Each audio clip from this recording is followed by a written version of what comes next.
Yoke elite analysis. Let's have a look at Britain's under 80s and look in the context of the yoke fundamentals that I teach of the efficient pickup, getting up to speed in terms of acceleration really quickly, looking at your speed preservation once you're at your top speed, and then looking at a, an efficient, fast drop and turn.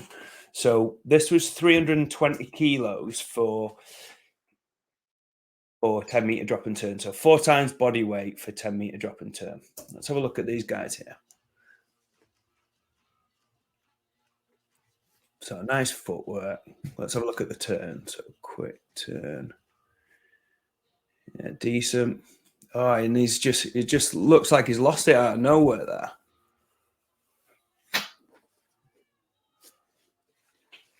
So pretty good. Go back, see what he's done. It looks like a really good start, by the way, here. So he's pick up and he's up to speed really quickly, Rich. Looks stable. So what you can see slightly, you can see if you look at the yoke here, you can see that the yoke's moving from side to side a little bit. You can see that it's not parallel to the floor completely. And this this might be the reason why I dropped it just out of nowhere there. Because he seemed like he was moving really well, looked strong, stable, but just that side to side shuffle will be something that it could improve that may help him reduce the likelihood of falling down. So here's me actually. So you can see that in contrast, like I'm keeping the yoke pretty much parallel to the ground all the way through. So a way that I train this is actually a thing that I'm really focusing on. Actually, is moving the hips independently of the torso. So I'm really exaggerating here. I know how important it is that to keep that torso, essentially that vertical torso perpendicular to the ground, and then moving the hips around it, because I know that if I let say like Rich did, if I let the yoke move from side to side laterally, like I'm not strong enough to tolerate that, and it'd just maul me. And same with the forwards and back sway. My margin for error is low. As soon as I'm out of that line, I just get pulled out of position. So therefore, for me, it's really, really important to keep that yoke parallel to the floor. So good things to watch here is keeping the crossbar parallel to the floor, and then keeping the bottoms here parallel to the floor too.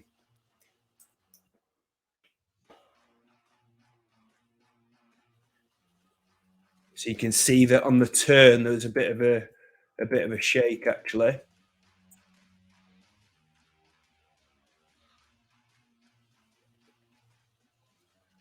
Let's look at Tom. So Tom's on the quite a wide stance, it seems. So I think Tom could.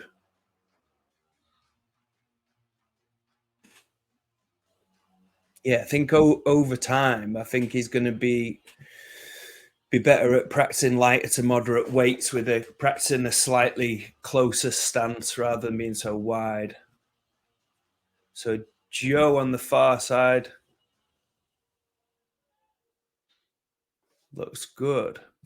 Just taking too long at the other side. I think Joe just needs to back himself a little bit more actually here, because the technique looks great. Although he did come second overall, so fair play to him.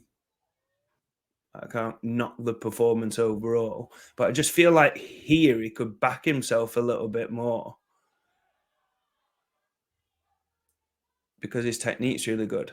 You can see with Tim actually that you can see that his feet are collapsing in quite a lot here.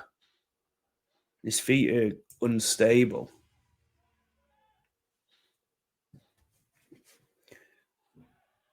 So you can see that he's carrying it well. He's carrying a knee injury into this, and obviously the whole thing's made it worse. But you can see that his gait on this right side.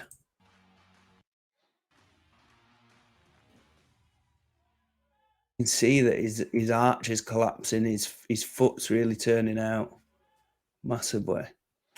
So a thing that what you could do with this is have a look at, say, some different footwear, because even though that they feel that the thing is with it's a difficult one when somebody's struggling with the, say, a common one is shin splints, and Tim struggled a bit with knee pain and managing knee pain and stuff. And the thing is that trainers can absorb the impact, or can seem like they absorb the impact a little bit better than, say, something flatter. However, you're making it harder to stay. The spongier the footwear, the harder it is the harder job you're having to stabilize in a good position. So a simple way to think about this is the analogy of, like, imagine doing, say, squats on a trampoline, for instance, and just why you wouldn't be able to lift as much if you're on a trampoline or a bouncy castle, right? Because you'd be fighting for stability under your feet, which wouldn't be great for, obviously, optimum force production. So bit of an extreme example, but it may help people understand why some people have greater success with wearing, like, say, a flatter, harder sole. Personally, for me, I like if you look at the footwear that I use, I like, what did I wear here? Oh, I was actually lazy here and I didn't change my footwear. These are actually truck pull shoes. Sorry, climbing shoes. So but the flat and keep me very close to the ground. So yeah, usually I use my barefoot shoes, but the same principle. But what I would find that if I'm using these flat-soled shoes for a lot of training, I might find that if I do a lot of training volume, then my feet can take a bit of impact, and maybe my joints take quite a bit of impact. So if you, yeah, I personally just change up my footwear a little bit to get myself. But in terms of performance, like, I just want to be flat and close to the ground on comp day and feel as stable as possible. Whereas if I'm in training and I'm having to manage recovery, I might go towards something with a little bit more support. See what the other guys. So Chris is really good here. Again, like, I like his rack position here. I like the positioning on his back. Like, his arms don't look like they're producing loads and loads of force. It just looks like a really, really stable position where the joints are stacked. I like it. And that, even though maybe feel like his feet are good, actually. I would say maybe come a little, if he learned over time how to get his feet passing closer, not going quite as wide.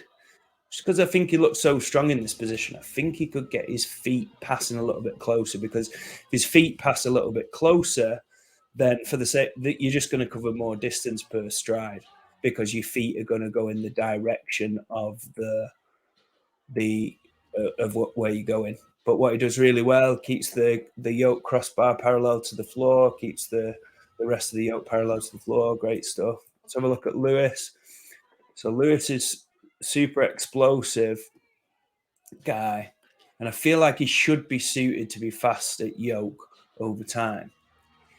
But the thing is with Lewis, and I know Lewis personally, so I know that he doesn't have great access to training the events, like, as much as he trained deadlift and overhead, etc.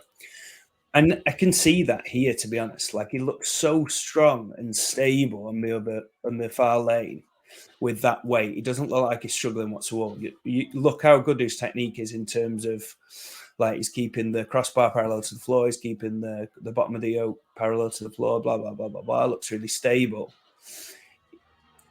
Let's have a look at the position here. Like, the yoke is just in a really good stable position. So it looks to me like what Lewis would benefit from. Probably doesn't feel too bad, actually. It probably feels really strong as well.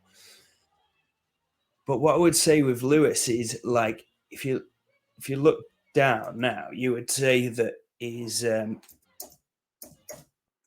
like basically the yoke's going to be stacked over pretty much over midfoot over the center line. Like if his feet were like next to each other now, and you drew a straight line down through the center of mass of the yoke, you'd see that it'd probably be like midfoot. Whereas what Lewis would benefit from, in my opinion, from training is getting doing more submaximal weight and getting the yoke racked a little bit further forward in terms of towards the toes, and therefore get used to using the yoke to almost pull him forward and basically get used to harnessing the momentum of the yoke. And he could only do this he could only afford to do this because he looks so strong and stable. So if you feel like you're prone to falling all over the place, then actually go more towards what Lewis is doing and actually being really, really stable. But if you feel really, really stable, but you're just not as fast as maybe you could be, and I know this just because I know Lewis is an athlete, and you watch him sprint, you watch him throw things, you watch how explosive he is in terms of push pressing, etc. And actually watch him do like frame and farmers. He's really, really explosive and really strong, but it's not transferring so well into heavy yoke yet. So I think that'd be a way that he'd be able to improve it in terms of his training. But yeah, good. So Dean and Tommy, both savages.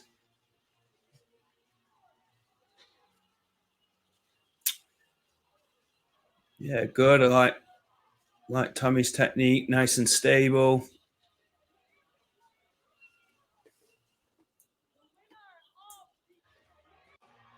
I think Dean on this one, quite similar to what I was saying about Lewis, really. Like he actually looks really strong and stable, and it might just be that Tommy's going really fast here. So in comparison, but I know how fast Dean. You watch Dean on like say frame, and I've seen him go faster on Yoke as well. Um, but yeah, he does look really strong and stable here. I just feel that, and he looks like he's striding out quite well as well. I just think that could maybe get a little bit more forward lean and have that yoke, even just a millimeter or two towards midfoot in terms of the rack position. So he's having to control that, almost like doing a controlled fall more rather than striding out. Yeah, to me, Dean looks like he's almost got the yoke balanced in a nice rack, and then he's having to work for each step and each stride. Whereas I feel like if did a training phase, getting the yoke racked a little bit further forward and focus more on a controlled fall, I feel like it would get even faster times.